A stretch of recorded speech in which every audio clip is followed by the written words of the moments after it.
Bonjour à tous, bienvenue dans cette nouvelle vidéo. Aujourd'hui, au programme, tirer un bilan de cette année 2020 de tennis.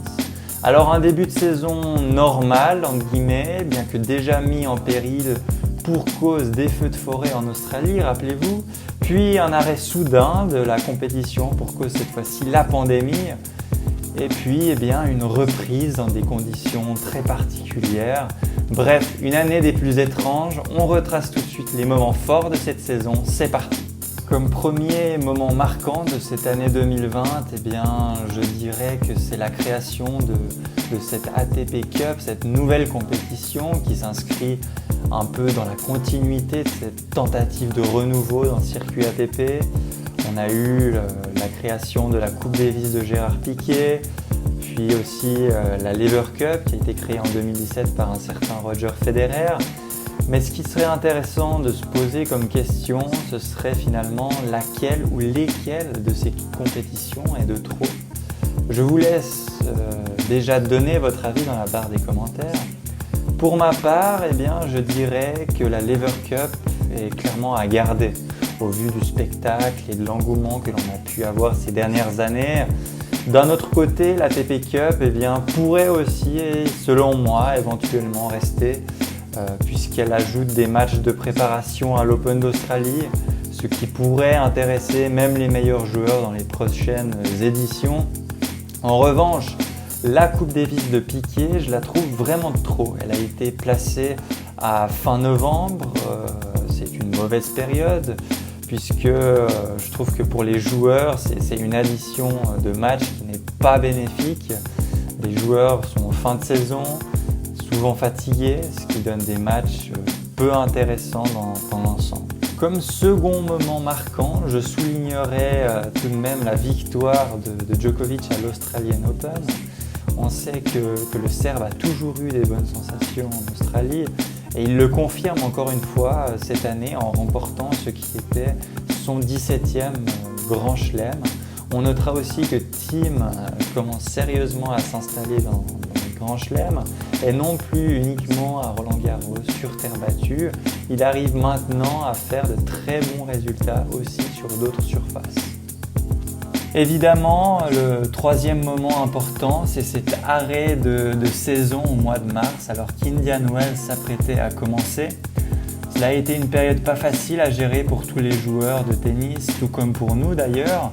Certains n'ont même pas pu continuer à s'entraîner, d'autres moins qu'ils l'auraient voulu. Bref, pas facile, d'autant plus qu'aucune date de retour n'a été communiquée jusqu'à assez tard dans l'été. Cette coupure aura pu avoir plusieurs effets sur les joueurs. Je pense notamment à ceux qui arrivent en fin de carrière. Est-ce qu'un Fognini à 33 ans aura la capacité de revenir à son vrai niveau ? Ou est-ce qu'un Monfils à 34 ans aura l'envie de revenir, d'enchaîner les entraînements intenses pour revenir à son niveau ? On a pu voir certains joueurs vraiment hors de forme à la reprise, ce qui peut nous faire penser que cet arrêt aura permis à ces joueurs de s'habituer à un style différent de vie que celui qu'ils avaient eu jusqu'à maintenant, moins voyagé par exemple. Un autre point auquel je pense, c'est évidemment l'impact mental qu'aura eu cette période sur le mental des joueurs.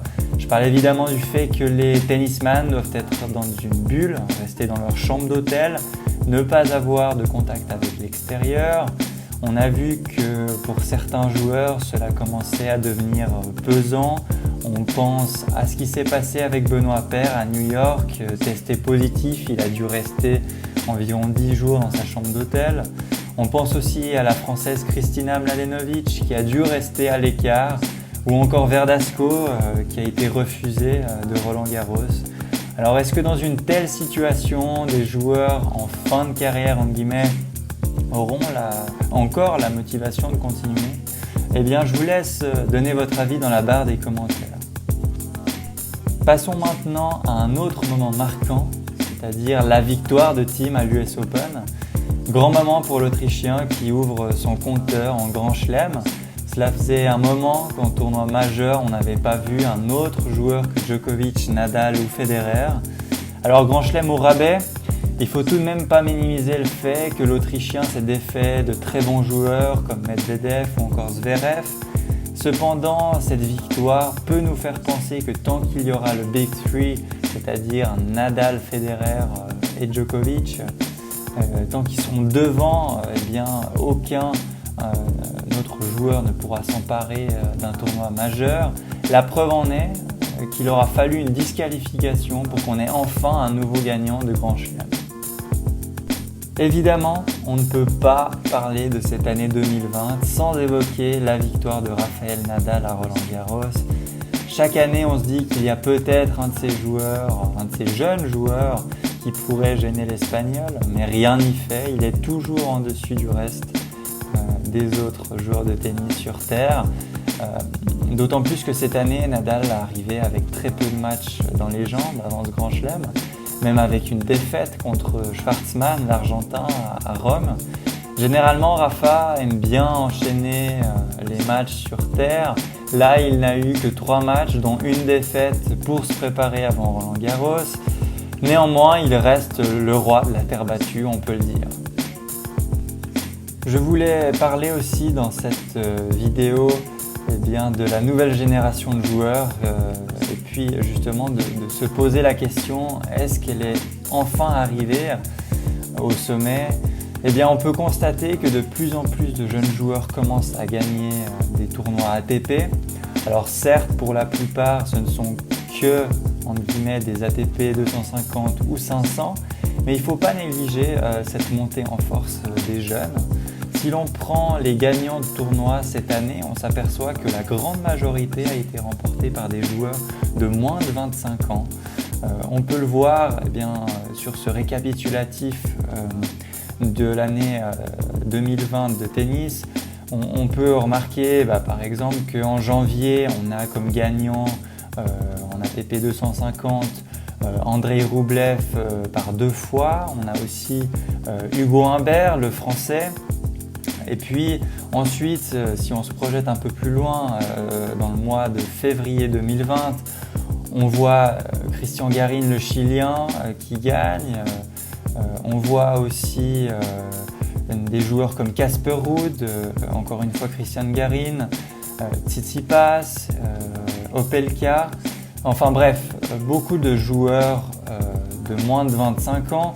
Et la série continue puisque à la reprise, on a de nouveau Andrei Rublev qui gagne des tournois.